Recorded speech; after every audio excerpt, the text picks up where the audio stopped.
Comandante Farinazo. Boa noite, Joaquim, boa noite, Sara, boa noite, Farinazo, tudo bem? Bom. Boa noite, Joaquim, boa noite, Sara, boa noite a Tuca, boa noite, ouvintes aí do 247. Um grande beijo para todo mundo aí. Tudo bem, Joaquim? Tudo em paz? Tudo certo, Leonardo, comandante, Robson, uma satisfação que acompanha o seu canal, Arte da Guerra, e também, Sara, muito boa noite para você. Bom, vou começar já fazendo uma primeira pergunta, que eu acho que é que está, inclusive no título do programa, né? Donald Trump, ele está ganhando ou perdendo essa guerra? Quer dizer, como avaliar quem vence e quem perde? Quer dizer, não é simplesmente número de mortos, destruição, mas claramente, quer dizer, o Irã vem demonstrando uma capacidade de reação que muitas pessoas não previam. Então, queria te ouvir sobre isso, Robson, por favor. Léo, obrigado pela pergunta. Olha só, o que está acontecendo é o seguinte, se você fizer assim, um apanhado de todos os analistas internacionais, você pega o Larry Johnson, o Jude Napolitano, o McGregor, o Daniel Davis, a turma toda. O que está acontecendo é isso que você falou, ninguém esperava essa reação do Irã. Agora, qual é a questão toda? É quem vai resistir por mais tempo. Porque você tem que olhar o seguinte, cada vez que o Irã lança um míssil, ou contra uma base americana, ou contra Israel, você precisa de 2, às vezes 3, 4 mísseis de defesa aérea para fazer interceptação. E são mísseis, os mísseis de interceptação, eles são mais caros, mais complexos e mais demorados para se construir. Então, assim, se o Irã aguentar essa campanha por um bom tempo, o Trump vai ficar em situação difícil. Por outro lado, você tem que olhar uma coisa, Teherã está arrasada, a gente viu aquele caso hediondo da morte das meninas aí, essa que é a verdade. Então, é uma queda de braço que a gente não sabe quando vai acabar efetivamente. Agora, eu te digo um negócio. Se o Trump perder essa guerra, ele está liquidado. Perfeito. Joaquim. Tá certo. Comandante Robson, hoje eu participei da coletiva com o embaixador do Irã aqui no Brasil e eu perguntei a ele qual era a capacidade do Irã de resistir se essa guerra for prolongada. E ele, então, disse que eles estão preparados para os piores cenários e disse que a indústria bélica do Irã se fortaleceu muito, tem equipamentos muito bons, de alta qualidade, esse foi o termo que ele usou, e citou até os drones, dizendo que ele não citou o nome, mas um dos países que atacaram o Irã há alguns meses, provavelmente Israel, tentou copiar os drones devido à alta qualidade. O que eu gostaria de saber do senhor é o seguinte, se isso é apenas um discurso de guerra ou se efetivamente o Irã, o senhor acredita que o Irã esteja preparado para uma guerra mais prolongada? Um segundo só, Joaquim, só fechar minha janela aqui, um segundo. Perfeito. Tá. Então, vamos lá, já a gente volta com o comandante. Mas, Joaquim, conta mais então sobre essa entrevista com o embaixador, o que você vai trazer a respeito disso? Então, bom, ele falou uma outra coisa que eu achei muito importante, que eu perguntei a ele se essa guerra tinha por objetivo inviabilizar a Rota da Seda. Então, ele disse que essa pergunta deveria ser dirigida à China, mas que ele pensa e que ele entende que essa guerra ela é fruto de uma visão ainda de unilateralismo no mundo, mas ele acredita que não há mais espaço para isso. Essa já é uma visão ultrapassada, porque o mundo já caminha para o multilateralismo, já é multilateralista neste momento. Esse é um dos pontos, mas tem outros pontos também que depois eu posso detalhar. Mas eu gostaria de ouvir o comandante. Quer que eu repita a pergunta, comandante? Não, você me perguntou, se eu lembro, se o Irã tem condições mesmo de suportar essa guerra ou se é retórica, é isso? É isso. É difícil. Você fez a pergunta de $1 bilhão, né? Porque todo podcast que eu vou, o pessoal pergunta isso. Mas deixa eu explicar uma coisa para vocês que a gente acha. Nós não temos certeza. Primeiro que a China, isso que eu vou te falar agora é certeza, mas depois tem as ilações. A China está fornecendo informações de satélite para o Irã. Ponto. Essas informações são importantíssimas, que você tem a latitude e longitude da localização dos navios, você tem a situação das bases aéreas, se uma base aérea está ocupada ou não, se vale a pena atacar ela também ou não. Provavelmente a China tem escuta das comunicações americanas. Então, ou seja, tudo aquilo que a NSA fornece para a Ucrânia, a China provavelmente está fornecendo para o Irã. Então, nesse ponto, o Irã está muito bem guarnecido. Alguns meses atrás, apreenderam um navio chinês no Oceano Índico carregado de perclorato de sódio sistemas giroscópicos e espectrômetros. Para que esse navio é para o Irã? Aí a carga foi apreendida. Por que o Irã quer perclorato de sódio? Porque o perclorato de amônia é a base para combustível para foguetes e o Irã está sancionado, ele não consegue comprar no mercado. Mas com o perclorato de sódio, ele consegue transformar em perclorato de amônia e abastecer os foguetes dele. Esse perclorato veio da China. Há fontes israelenses que dizem que a China forneceu mais de 1.000 toneladas de perclorato de sódio para a China. Se isso aconteceu, vamos usar uma frase bastante infeliz, tá? Enquanto tiver bambu, tem flecha. Se isso realmente aconteceu, a China tem aí munição para muito tempo. Perdão, o Irã tem munição para muito tempo, mas nós não sabemos se isso efetivamente aconteceu. O que nós sabemos? O Irã trocou o sistema GPS deles, eles não usam mais a guiagem satelital por GPS americano, estão usando o Beidou chinês e o GLONASS russo. O que acontece nisso aí? Você tem uma dificuldade muito grande de jamear os mísseis iranianos. Outra coisa que aconteceu, só para não ficar uma intervenção muito longa, o Kuwait derrubou 3 aviões dos Estados Unidos. Dizem que foi o Kuwait, pode não ser. O que circula, o questionamento é se o Irã consegue jamear e interferir nos sistemas de radar APG-81 da Força Aérea Americana. Se aconteceu isso, se o Irã tem todas essas capacidades, vocês podem apostar numa guerra longa. Agora, eu não posso, seria uma temeridade muito grande com os ouvintes do 247, eu afirmar que isso está acontecendo. Deixa eu trazer um ponto, porque surpreendeu muito na estratégia iraniana atacar não apenas os agressores, né? Quer dizer, e aí no caso seria Israel, o país mais próximo, e é muito difícil atacar os Estados Unidos diretamente, mas atacar os países vizinhos, as bases, inclusive o aeroporto de Dubai, mostrando também, quer dizer, criando um certo pânico nos países ao redor.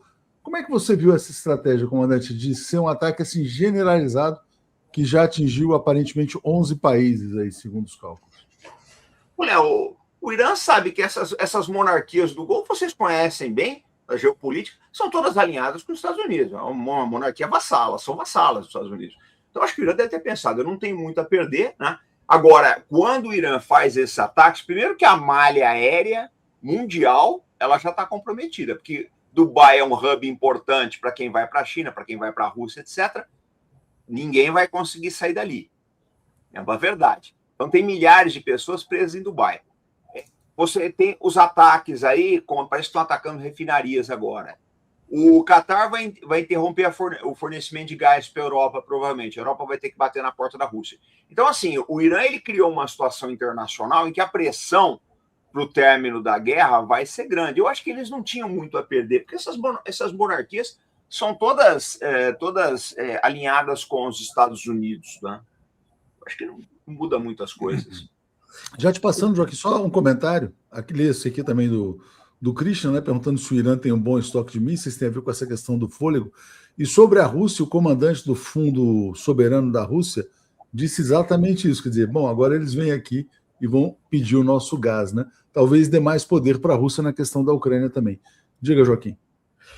Então, a pergunta é se... O senhor falou 2 vezes, se referindo ao Irã, falou de China. Isso eu diria que é o que realmente é uma interpretação de que, na verdade, é uma guerra dos Estados Unidos contra a China. Por que eu pergunto isso? Porque eu também fiz essa colocação ao embaixador, perguntei a ele se o motivo da guerra seria dificultar ou inviabilizar a Rota da Seda. Aí seria algo geopolítico, tem um motivo palpável, entendeu? Que seria isso uma questão econômica. O que o senhor acha disso?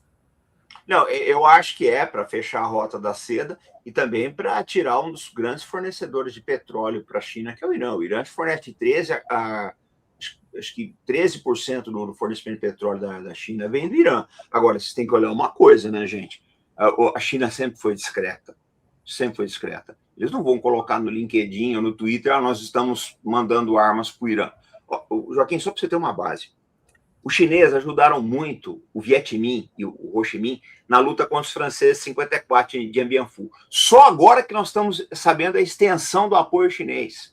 Que havia um grupo de militares do exército chinês assessorando a artilharia dos Yap ali nas colinas de Dien Bien Phu. Então, assim, eles são muito discretos, há um secretismo muito grande.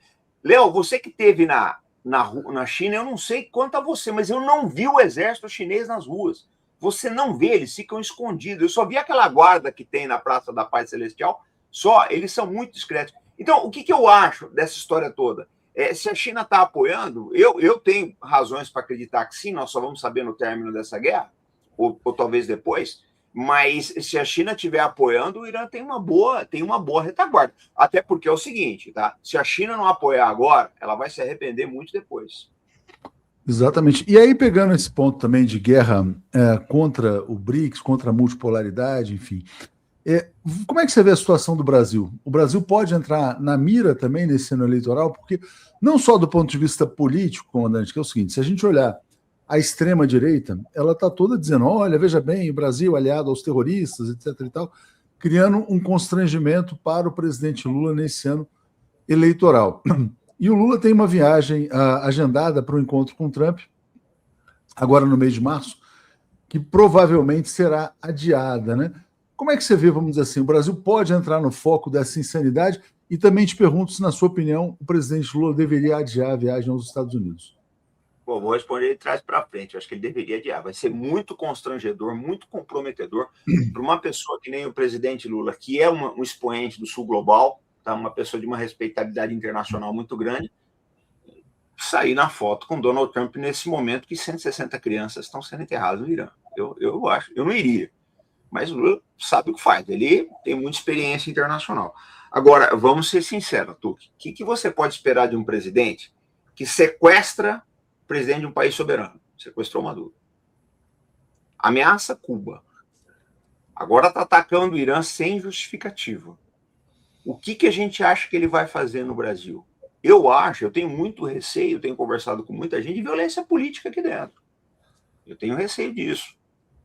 Porque eles vão fazer de tudo, não importa a maneira calorosa que o Lula vai ser recebido na Casa Branca, o Trump ele tem outras intenções, não só o Trump, mas todo aquele deep state americano no entorno dele, aquele pessoal neocon, eles têm outros interesses. O Lula não é de interesse dos neocons uma reeleição do presidente Lula.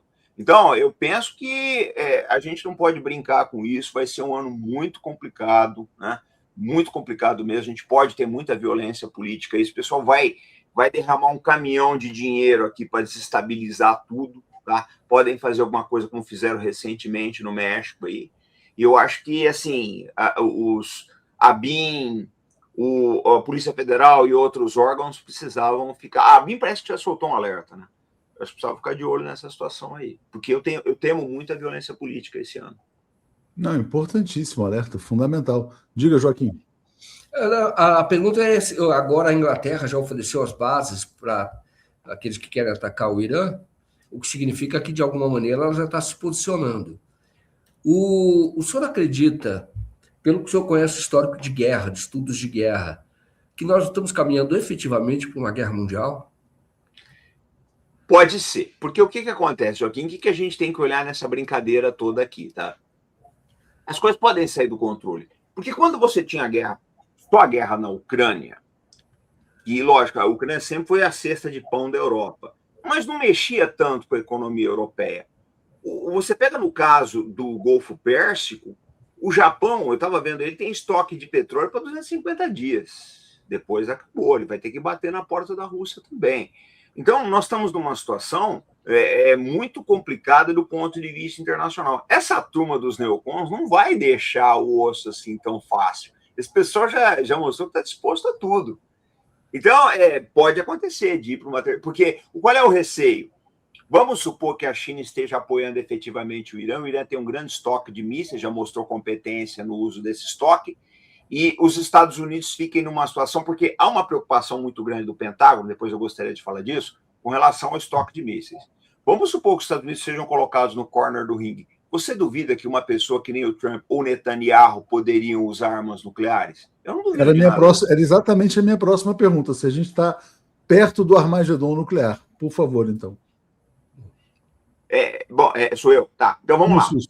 Deixa eu falar uma coisa para vocês. O que eu acho que aconteceu nessa história toda, Tuque? Eu venho falando há várias semanas, lá no Arte da Guerra e outros fóruns que a gente é convocado, que o medo do Pentágono é que não há como gerenciar o risco de uma operação no Irã. Não tem como. O americano trabalha com gerenciamento de risco. Então, onde está o gerenciamento de risco dele? E, olha, Granada não tem risco. Panamá não tem risco. Venezuela não tem risco. Coreia do Norte tem risco. Rússia tem risco. Irã tem risco. Eles não conseguiam gerenciar o risco. E eu acho que é por isso que o Trump demorou tanto. Só que, na minha opinião, tudo que eu estou falando é ilação. Mas essa do risco eu estava certo. Porque vocês estão vendo que a resposta do Irã.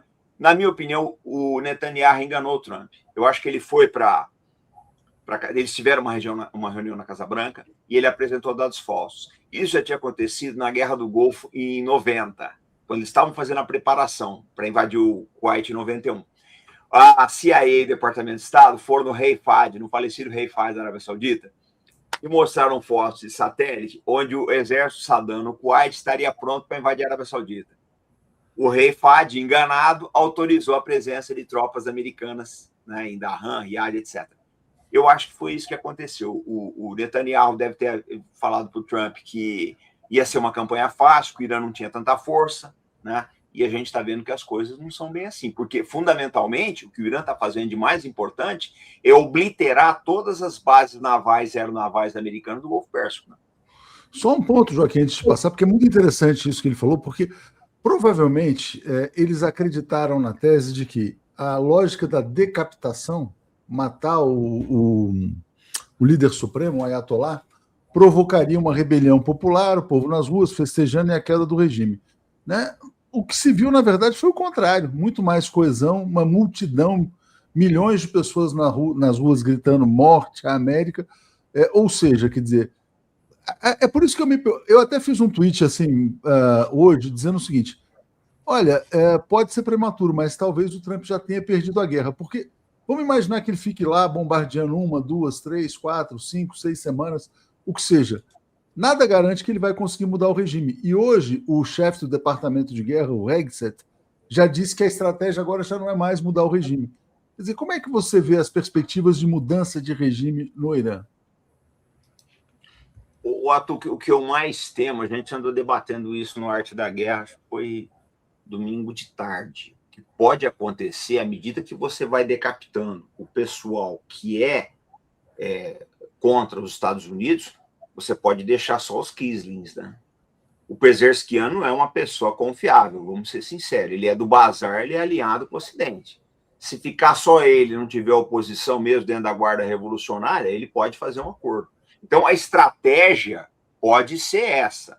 Mas numa brincadeira dessa daí, você pode ter um golpe de Estado da Guarda Revolucionária, ali já o Pezeshkian, e seguir com o jogo. Porque é o que eu falei para você, nós não sabemos o estado atual dos arsenais iranianos. Porque essa falácia de dizer nós destruímos o arsenal iraniano é bobagem. Eles usam lançadores de foguetes móveis que estão espalhados por todo o Irã, que tem um tamanho quase da nossa Amazônia.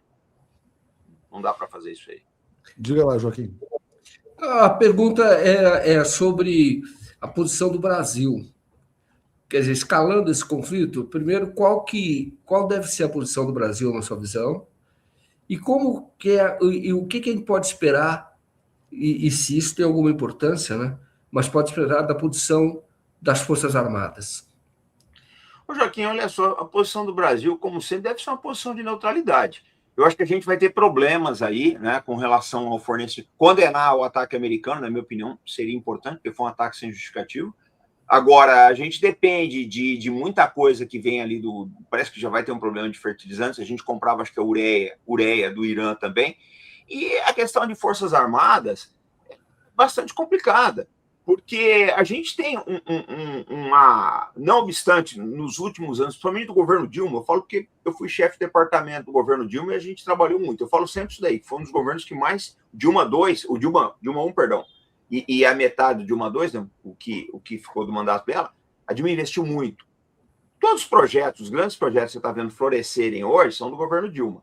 Então, eu acho o seguinte, qual é o problema? A gente não tem muita condição militar, né, além da América Latina. É uma verdade. O Brasil não tem capacidade de lançar satélite. Então, nós não temos sensoriamento nenhum. Vocês sabem da luta que a gente tem travado pela Vibraz aí, né, que quase deixaram falir. Agora, graças a Deus, aí a gente conversou com o Boulos, fomos ouvidos no Palácio do Planalto, parece que a Vibraz decola agora esse mês. A gente não tem sistema de guerra eletrônico. O projeto do submarino nuclear se arrasta desde que eu era aluno da Escola de Cadetes. Então, eu acho que a gente não tem um programa robusto de fabricação de drones, de enxame de drones, etc. Então, não dá para exigir muito do presidente Lula se o nosso arcabouço militar é esse que eu estou falando para você. Porque, na verdade, a guerra mudou completamente. O Irã está provando que você não precisa nem ter força aérea, essa que é a verdade. Com um bom programa de mísseis, você faz o estrago. Mas a gente ainda está um pouco voltado para os anos 90 aqui, né? Não, muito interessante colocar isso. Eu até tinha separado esse comentário de Avibraz para entrar nesse ponto, né? Agora, eu quero te perguntar assim, quer dizer, e o Brasil tem falado mais e mais em investimentos em defesa. O Aloysio Mercadante falou na semana passada do BNDES apoiar a indústria de defesa no Brasil. Hoje, entrevistando Paulo Nogueira Batista Júnior, ele voltou a bater na tecla do grande erro que foi abandonar a ambição nuclear no Brasil. Como é que você vê a possibilidade, Farinazo, de se criar um consenso mínimo no Brasil entre forças de direita, de esquerda, militares, ter um diálogo para que se defenda a soberania nacional? Porque está caindo a ilusão, inclusive para aqueles países todos lá do Golfo, de que os Estados Unidos iriam proteger todo mundo. Hoje o chanceler da Arábia Saudita falou, poxa, eles nos abandonaram, né? Porque eles estão levando bomba lá do Irã. Quer dizer, ou seja, na verdade, se você não tiver capacidade própria de defesa, você é vulnerável, né?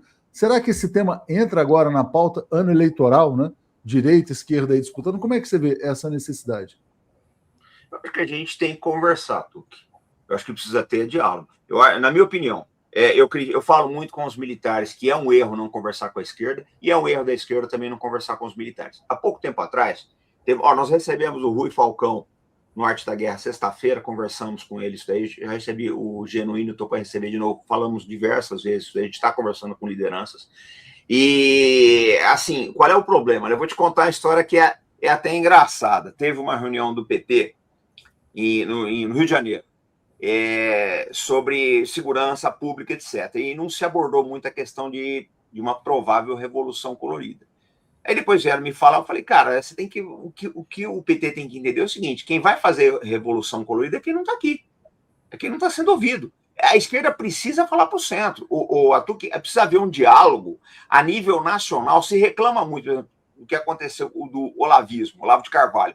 O Olavo de Carvalho entrou no vácuo do discurso. Havia uma quantidade muito grande, uma parcela muito grande da sociedade que não estava participando do debate nacional e que foi capturada por isso daí. Como é capturado, às vezes por alguns pastores charlatões e por aí vai.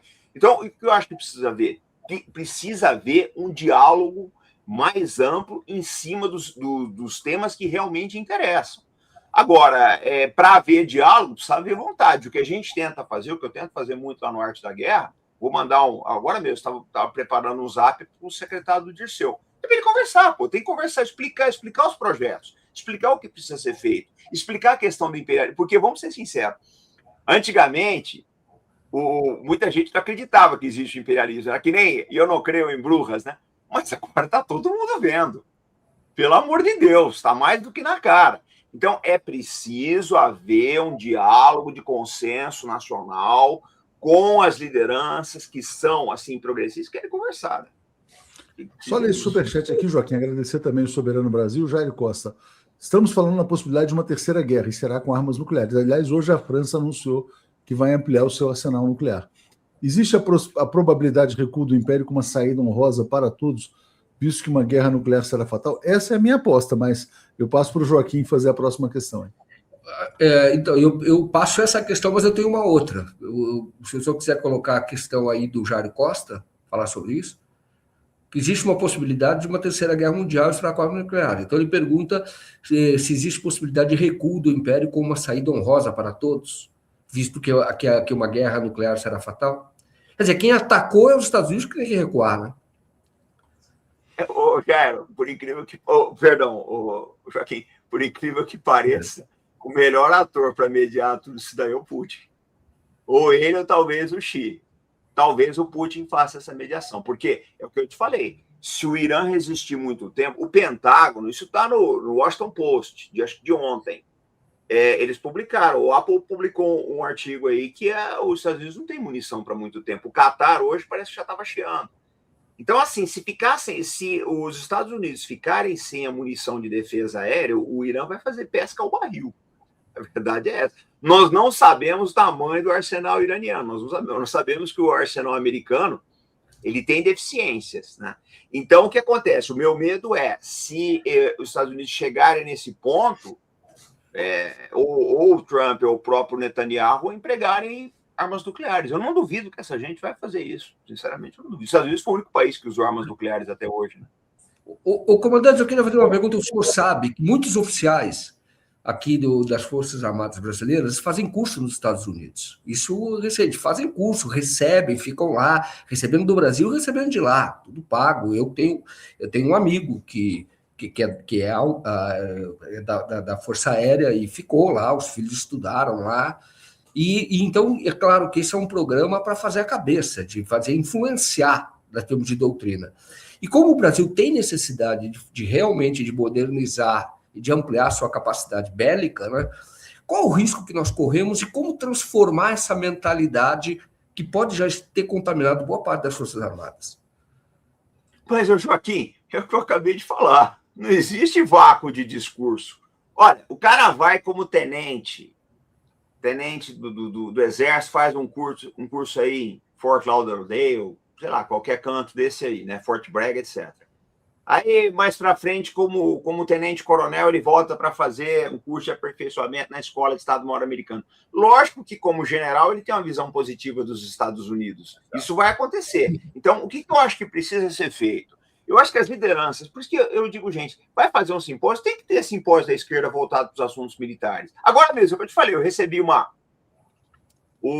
para participar do grupo de Zap de apoio à direção, eu recebi e estava lá, temas que vocês se interessam. Não tem defesa. Não tem o tema da defesa. Então, não pode ter esse vácuo de discurso da esquerda com relação à defesa e soberania, pessoal. Não pode. Agora, essa questão do que você coloca aí das Forças Armadas, eu acho o seguinte, eu acho que hoje não é preciso assim ter uma visão aprofundada dos assuntos militares para saber que a doutrina americana já morreu, que a OTAN é obsoleta e que hoje em dia, eu estive na Rússia ano passado, visitando basicamente museus militares de campo de batalha. Tive Stalingrado, Leningrado, que eu sou da Guerra Fria, não consigo falar São Petersburgo, e Moscou. Fui só visitando museus militares de campo de batalha. Fui até o Lago Ladoga lá, quase no Ártico. E assim, a filosofia militar do russo está de 10-0 no Ocidente. É uma verdade. É uma verdade. Então, acho que está na hora, mas eu acho que isso está mudando. Agora, o Ministério da Defesa vai estar colocando 2 oficiais generais da China. Eu acho que passou da hora disso. E eu acho que teria que se olhar também para a Rússia, Índia e Turquia nesse aspecto. São países assim que têm uma indústria bélica excelente e que eu acho que vão fazer uma transformação muito boa aí na nossa oficialidade. Mas assim, o que eu quero deixar para vocês que é importante, a esquerda tem que conversar com os militares e vice-versa. Não, fundamental. E aqui, comandante, essa última questão, esse comentário é interessante, né? Será que prevendo causar crise no preço do petróleo, em pleno de ataque ao Irã, se apostaram primeiro do petróleo venezuelano, sequestrando Maduro? Na sua opinião, o sequestro do Nicolás Maduro se conecta com essa agressão ao Irã? Bom, se conecta com a agressão ao Irã, não sei, mas que se conecta com a desestabilização da China, não tem a menor dúvida disso, né, Léo? Os dois casos, né? Exatamente. Os 2 casos, mas a Venezuela era uma coisa assim mais difícil, porque está muito fora da órbita da Rússia e da China. Olha, eu vejo muita gente no canal falando, mas a Rússia não fez nada, a China também não. Mas depois não está no entorno ainda. O entorno da Rússia está muito preocupada com a Ucrânia, é uma verdade, e com toda razão, preocupação da Rússia, Europa Oriental e Ásia Central. A China, eu acho, né, que se o Xi ele não olhar para o Irã como mal olhou para a Coreia, ele vai ter problemas. Mas me parece, por algumas declarações que a gente vê de diplomatas chineses e por algumas ações do Irã, que a China está dando apoio. Porque você tem que olhar uma coisa, vamos olhar bem. A posição do Irã com relação às negociações intermediadas por Oman foi irredutível. Os iranianos estavam muito confiantes. Eu perguntei diversas vezes aí, né, no canal. Eu falava, eu não consigo entender assim essa posição firme do Irã. Talvez seja porque Pequim está dando um apoio. Mas é o que eu te falei, não espere que a China vai fazer alarde em cima disso, porque não vão. É isso. Ó, o João Moreira pergunta: extermínio em Gaza não é prenúncio de uso de arma nuclear no Irã? Eu sinto aqui, Joaquim, que o pessoal quer que a gente deixe o comandante Farinazzo aqui 3 horas falando. A gente pode até combinar. Não, que depois eu vou pro Albuquerque. Depois você briga com ele. Tem mais uma. E o nosso painel tem que começar agora. Responde só essa aí, então. Quer dizer, você já falou do risco de arma nuclear, né? Mas, enfim, antes da gente chamar o pessoal aqui. Olha só, Léo. Depois de Gaza, é aquela frase: Deus está morto, né? Depois de uma sociedade do planeta inteiro que absorveu o que aconteceu em Gaza e se tornou indiferente, nós estamos vendo a era da indiferença, pessoal. Porque olha só o caso Epstein. Você não vê uma comoção nos Estados Unidos. Era para ver uma comoção. Você tem um presidente pedófilo, gente canibal na presidência, e ninguém está fazendo nada. Nós somos uma sociedade amortecida, isso aqui é a verdade. O pessoal fala, o Epstein vai derrubar o Trump. Não vai, cara, não vai. A gente está vendo que há uma diferença muito grande com relação a isso. Então, eu não duvido que eles usem armas nucleares, não, mas é mais uma prova da fraqueza dos Estados Unidos, né? Não é isso. Bom, em breve a gente vai ter mais oportunidades. Muito interessante essa conversa. Obrigado, Farinazzo. E quem puder, seguir lá o Arte da Guerra aqui no YouTube. Valeu. Um abraço para você, gente. Bom serviço aí. Até mais. Boa noite. Um abraço forte. Valeu.